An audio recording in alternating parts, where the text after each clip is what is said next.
Okay. Good evening, everybody. Thank you for joining us on Facebook, on YouTube, and your streaming platform of choice.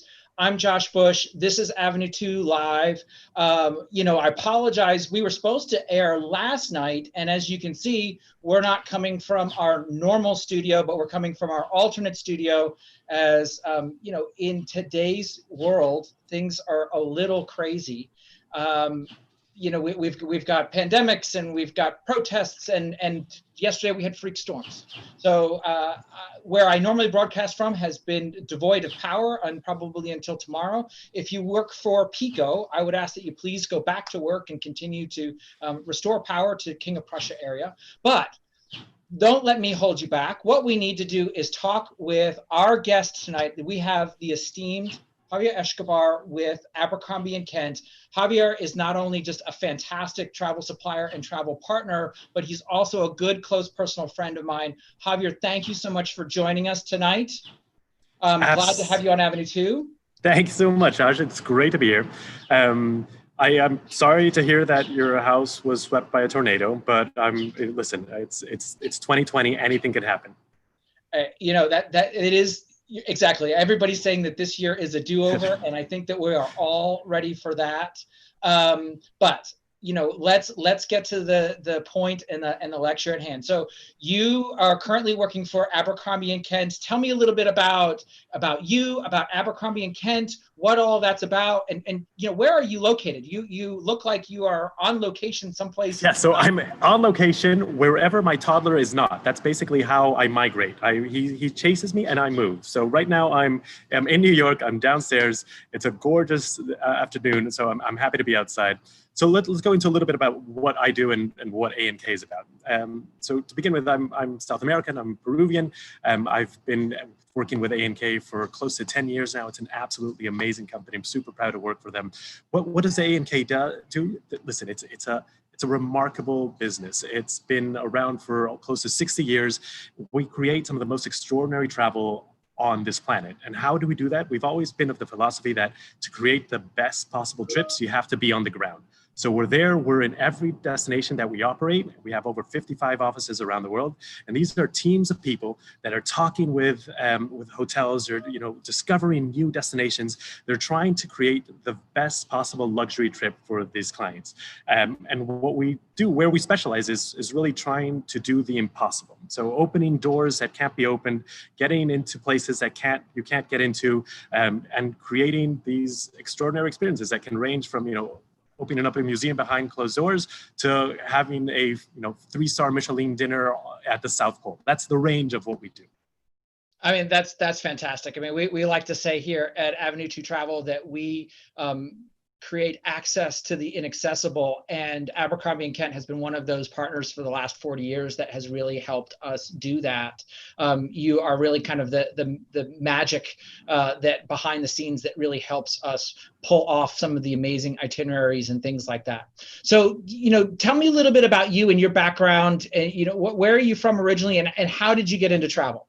So, born in Peru, I grew up in South Bend, Indiana, and also in Chile.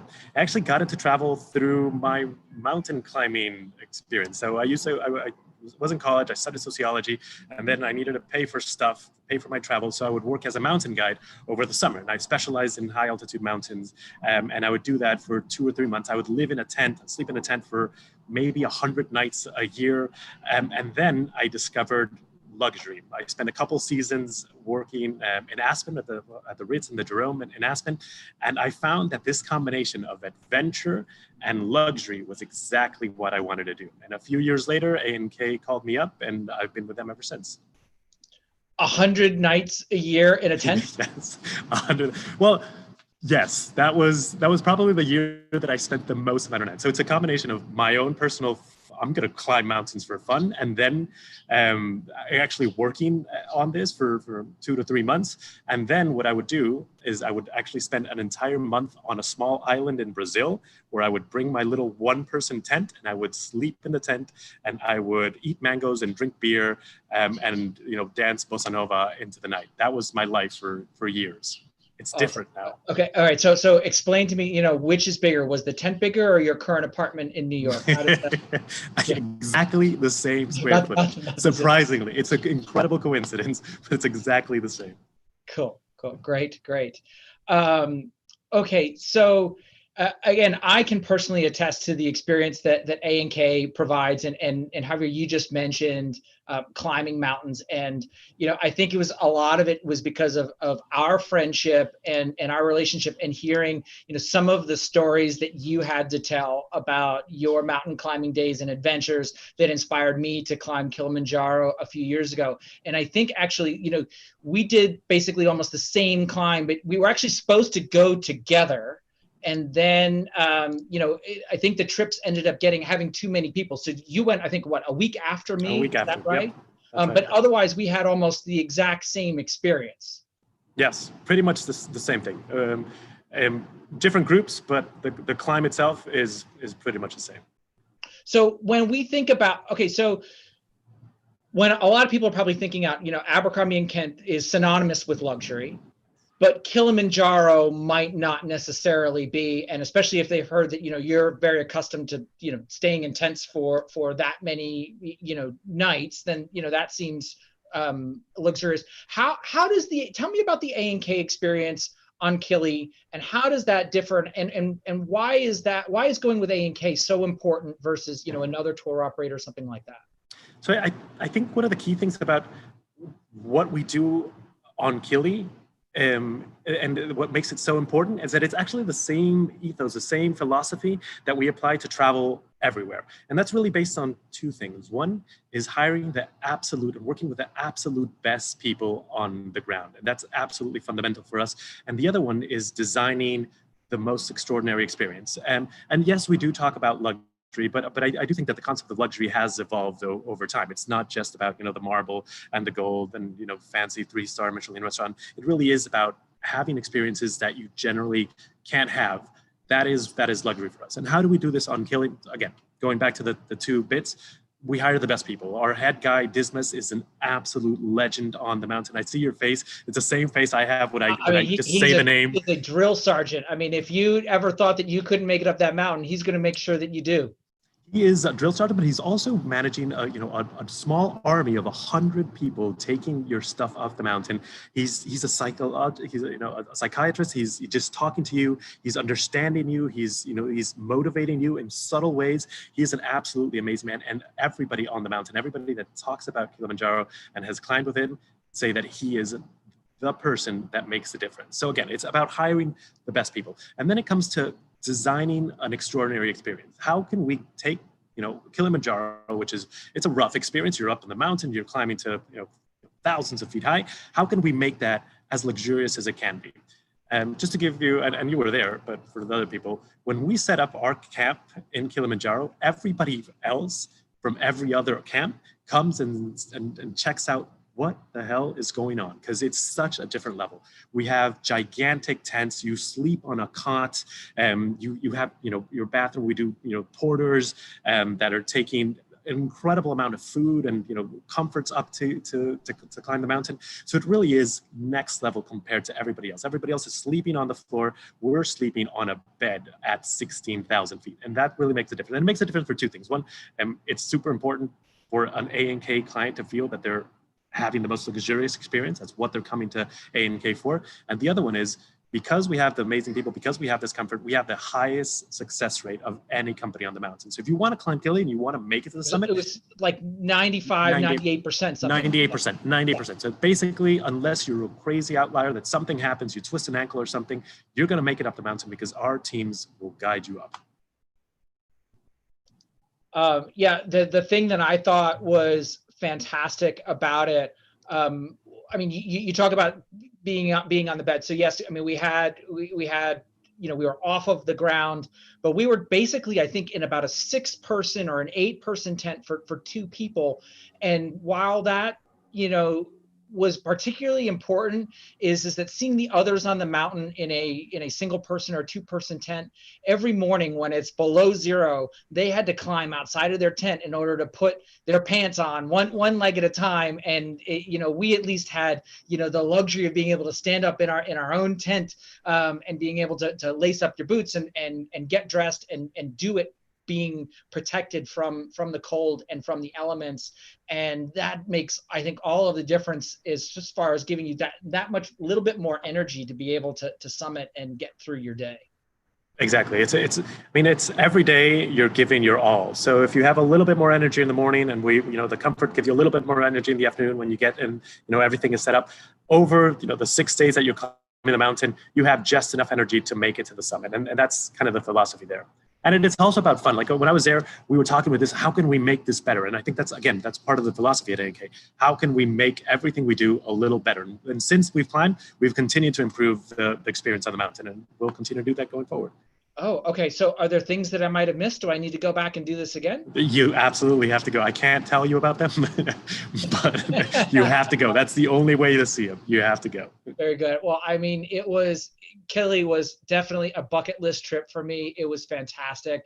But, there's so many other adventure destinations that Abercrombie & Kent does. What are some of the other places that you all travel to that are just as exciting? So, like this combination again, because I think that the fun of this is the combination of adventure and luxury. And I think you can't talk about adventure luxury without mentioning safari, because it really is this quintessential adventure that you're in, but it also has this amazing luxurious experience to it. So we work with some of the best camps in the area. We work with some amazing guides who really design some unique trips, but it is really about how you feel during the day when you get up early in the morning, you're on these adventures with your guide, you're seeing these extraordinary wildlife experiences, and then in the afternoon you sit back and you see this glorious sun setting down. It's red, you've never seen anything like it, and you have a gin and tonic right there and then, and it feels absolutely amazing. And this contrast is really remarkable. The other destination that I like for this combination of adventure and luxury is Patagonia. Again, South America, I traveled throughout Patagonia a ton, and it's one of those places where you have this incredible landscape and you're doing these very active things. You're hiking up these mountains, you're doing these incredible trekkings, you're horseback riding with a gaucho, and then you do all that during the day, and then you get to your hotel at night, and a hot shower, gosh, feels amazing. If you've been horseback riding with a gaucho all day, and you come back to your private villa overlooking the Torres of Paine, and you take a hot shower, it's the best hot shower you've ever taken in your life. The pillows feel amazing. The wine tastes delicious. It's this contrast. It's really this contrast that makes the experience. I think you're so right. And again, I hate to harp on or go back to Kilimanjaro, but I think that getting back to the Arusha Plantation Lodge and, being able to take that shower, to have that cold beer, to have that, another meal, and then actually, touch real linens and comforter again for a while. It was almost too soft.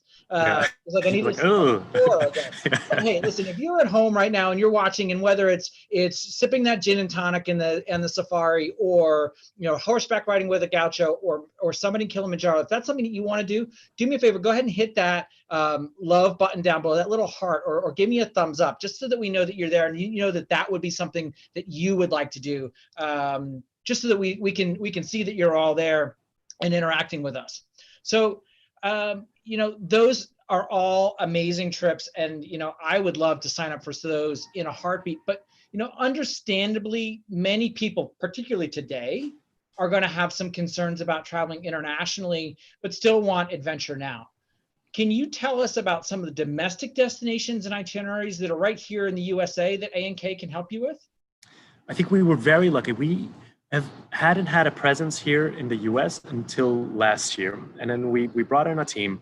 And the fun thing about bringing on a team to design trips here in the US is that there's so much to explore here in the country. When I was still in college, I backpacked through the US, and I was actually near Yellowstone, and a pickup truck picked me up, and it was like this old guy and his young daughter, and we were talking about travel, telling them where I came from and why I was traveling. And the daughter said something like, I would love to travel. And the guy said, I would never travel. There's enough to see here in the US. And it kind of struck, at the time I was like, he doesn't know anything. He needs to go out and travel. But then when I started to travel through the US, it really has an amazing amount of things to see. I've been to 42 states here in the US. I love traveling through here. I'm actually trying to get up to Alaska over the summer. And so our team has so much to work with. And they've actually designed a whole bunch of experiences around post-pandemic travel. And this is about, not just going to the national parks, but going to places that nobody has heard of. And when you do go to a national park, don't go on the trail that, there's 100 people on. We have guides that know every single one of the lateral trails that's going to be able to get you to the place that you have almost the same view, but with nobody else around. And it's also about access. I mean, we go to Arizona, we want to see the Grand Canyon. There's going to be thousands of people on each point. We have private access to one of the areas where nobody else does.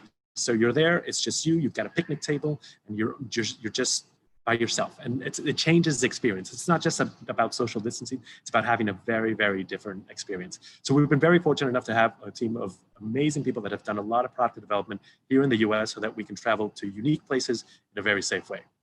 Oh, that's fantastic. All right, so you may have more of the 7 summits than I do, Just one more. I've got two states on you. So I'm at 44, and Alaska is one of them. I can't believe I'm admitting this on live, whatever this is. But yeah, no, I have not been to Alaska. And well, I'm gonna beat you there.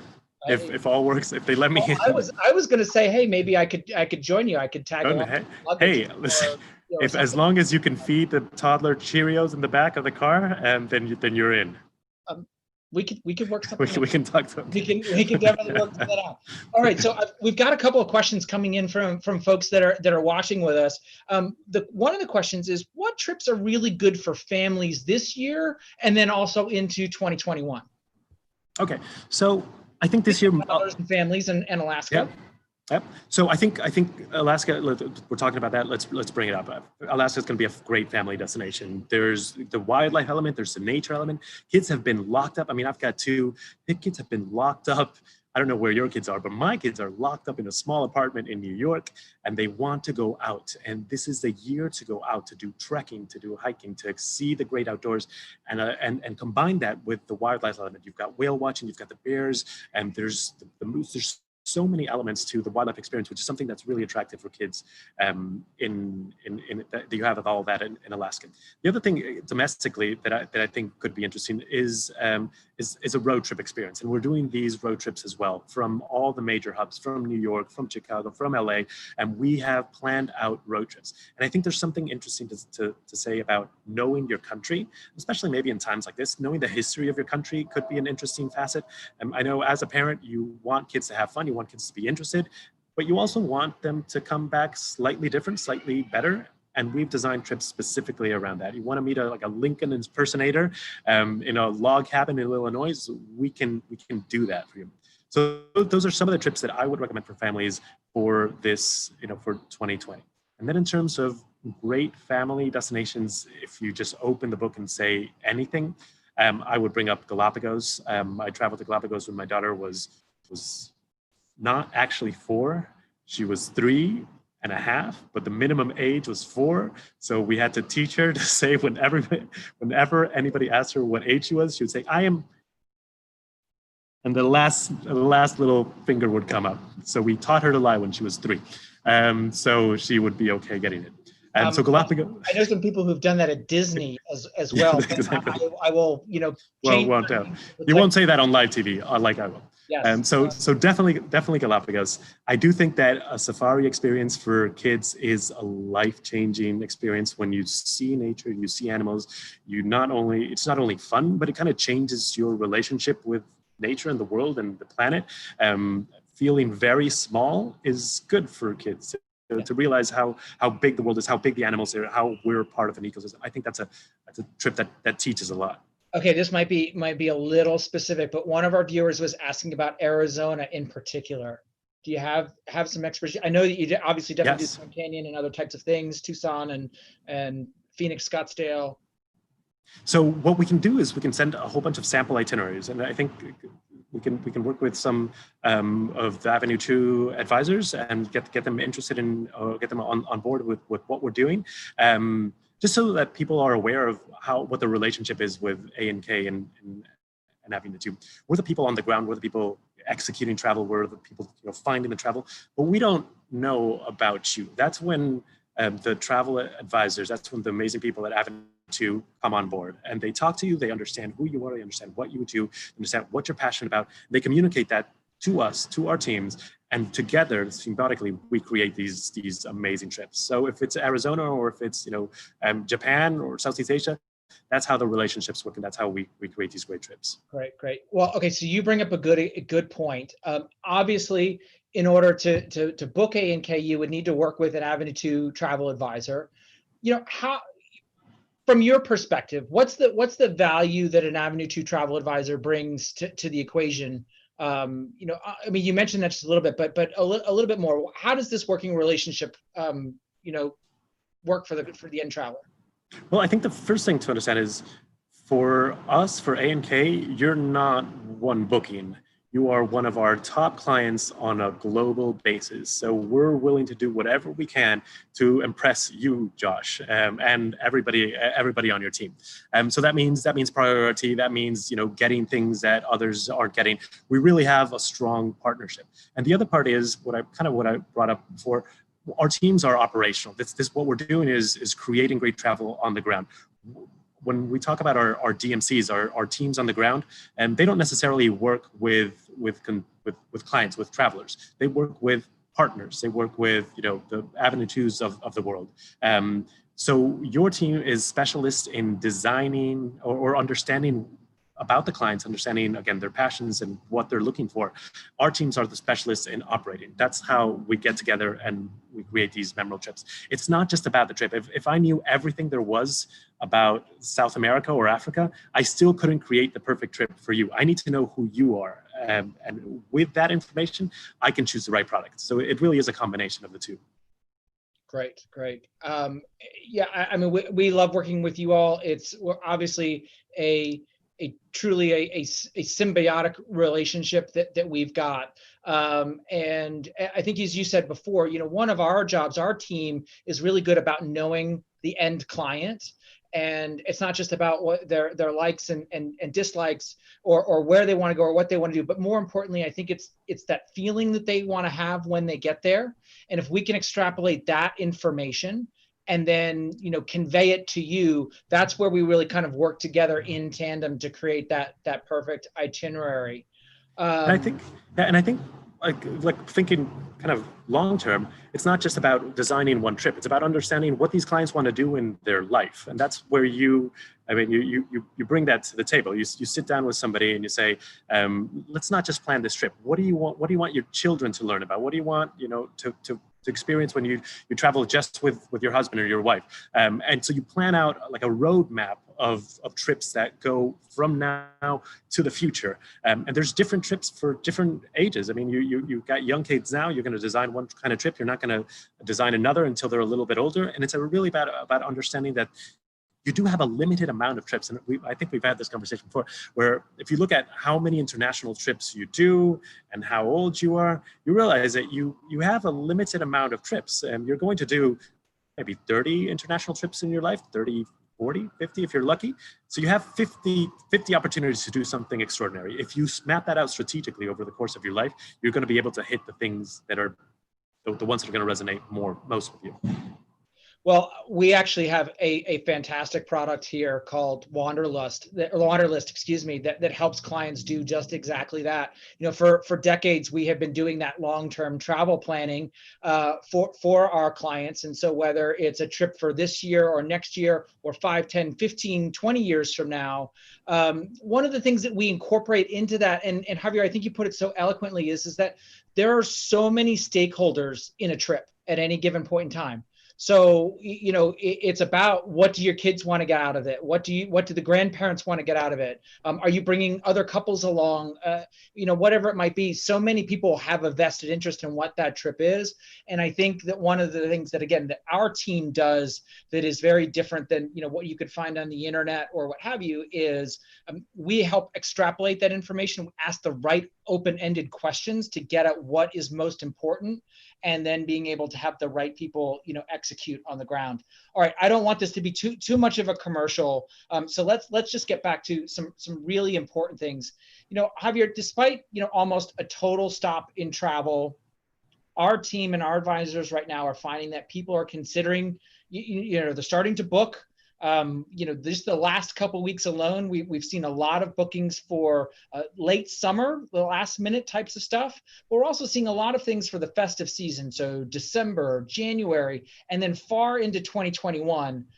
Although, in many cases where I would think they would be completely wide open because of the travel stoppage, we're actually running into some roadblocks as far as limited availability. Have you and your team noticed that as well? And could you maybe give us some insight as to why? Yeah, absolutely. It's becoming a challenge. So I think there's two parts to it. One is, if we talk about like short-term travel, like 2020, what's going on in 2020, especially the summer, the holiday season, the demand for travel can grow very quickly. Demand for travel is just based on people's confidence and people's trust in the safety of their experience, and so it's an emotional bit, and it can grow quickly. Supply for travel is constrained by rules, by regulations, by government entity, by airplanes flying in and out. So that's going to take a while to grow. So what we've seen is a lot of people deciding that it's the right time to travel, but supply not really picking up at the speed that it should be. So this difference between supply and demand is really causing a lot of the places to sell out. Places like Alaska have just opened up, and people are starting to book up Alaska really quickly because there was a lot of pent up demand for it, and it finally opened up, and people are going to. So if you are interested in things that are iconic here in the U.S., the national parks, some of the best lodges in Alaska, some of the Amman properties here in the U.S., you need to get on and start looking at that now for 2020. 2021 is a similar phenomenon, but for slightly different reasons. There's a lot of people that for 2020 have decided that they're not going to travel, that they've said, you know what, this is not the year. I'm not confident for whatever reason. Right? Yeah. Yeah, just stop. We're going to stop. This year's never existed. Yeah. Since 2020 does not exist, we are going to have to book 2021, especially in places. If you think about it, places that are going to fill up quickly are exactly the kind of places that people are looking for. They're looking for small lodges in remote areas. If you go to New Zealand, there's just 6 rooms in this amazing lodge. You go to Patagonia, Awasi, which is an amazing property in Patagonia, they just have 14 villas. That's it. That's all the rooms they have. You go to some of the best lodges in Africa, they have 12, sometimes 6 rooms. And because of social distancing, these are the places people want to go, and these are the places that are going to fill up fast. Because people haven't traveled at all, or people have not considered travel for 2020, they're pushing everything for 2021. So you basically have the demand for 2 years of travel, 2020 and 2021, condensed into 1 year. So all these small places, they are filling up fast. So if you have interest in going to these places and talking about remote destinations, again, I would look at getting in touch with a travel advisor and at least starting to consider it. The other good thing is the flexibility. More and more lodges are being flexible regarding their commissions, their cancellation policies. So it is easier to book without risking. Yeah. Well, I would be remiss then in not asking about financial stability. Obviously, we've gone through unprecedented health crisis, but now I think as we are working our way through it, and by no means is it over, we are now, looking at an economic crisis, and we've seen, a number of travel companies, have some trouble. So could you tell us a little bit about the history of Abercrombie & Kent and why you feel that it is still a good investment and a safe one for people to put their hard-earned vacation dollars? Absolutely. If you could design a company that's going to get through something like this, it would be an A&K. So it's privately owned, it's well backed, and it has offices pretty much everywhere. We're an asset-light company as well. We don't own big ships. There's not anything dragging us down, and we can move very quickly. So as things start to open up, as business comes into the US, as business starts going into Europe, as there's some late end of the year business to South America and even Africa, we're picking up on all of that. It would be a very different situation if we're a specialist just doing one thing in one destination, where if there is no demand for that destination, you just have to wait it out. We don't have to wait it out. If somebody's looking to travel at a luxury level anywhere in the world, we're there for them. Well, that's fantastic. All right, so just going back to the audience questions here, and I think that segues nicely. We've got one person who's asking if there are any openings that are available on your team. Well, there are openings available on our team. So, avenue2travel.com, and then click our careers page to see what's there. We're always looking for new independent advisors to come into the business, and I think that we're pretty darn good at training career switchers and things like that. But is this boom times for you all as well, or? So I think, listen, as I said at the beginning, one of the core elements about A&K is hiring the absolute best people for every position that we can. So we're happy to take any resume. We're happy to look into it. I do suggest considering the agency side. They get a lot of perks. I have to actually operate, but the people getting the champagne in the rooms, it's this guy. I don't know if he's on my left or right. I don't know where he is. But this guy, talk to Josh. Well, I will say that, if anything, there's been definitely a culling of our industry. Those people that are serious about doing it and the ones that actually produce are still here and alive and well, and we will continue to be there. But, I think that we're just at the bottom of the hour. And so, Javier, I want to thank you so very much for spending your Wednesday and Thursday evening with us. For everybody at home, I apologize for having to postpone. Javi, do you have any last thoughts before I take us out? I encourage people to travel. It's a given what's going on, what has gone on in the last few months. I don't think there's anything better, not just to travel, but to have something to look forward to. Yes, you're locked in. Yes, there's mayhem on the streets. But if you can say in your mind, I've got a trip to Tuscany in 288 days, everything is a lot easier. So book travel, have something to look forward to. You can put that light at the end of the tunnel, and we would be happy to help out. Oh, that's great. Javier, thank you again. For everybody at home, thank you so much for joining us this evening. We're going to be back again live next week, Wednesday at 6 o'clock, when my guest is going to be Jonathan Epstein, who is the CEO of Celebrated Experiences. Celebrated, very similar to A&K, primarily only focuses within the UK, Ireland, Italy, and then other parts of Europe as well. So they've been a little bit harder hit in the lockdown. And have some different policies and things like that than are worldwide. So I'm going to be asking him firsthand as to what those policies are, when can we expect to travel to Europe again, and then also to ask him for some of his highlights of Scotland, Ireland, UK, Italy, and beyond. So thanks so much for being here. We'll see you all next week, 6 o'clock Eastern time. And this is Avenue 2 Live. I'm Josh Bush. We'll see you later.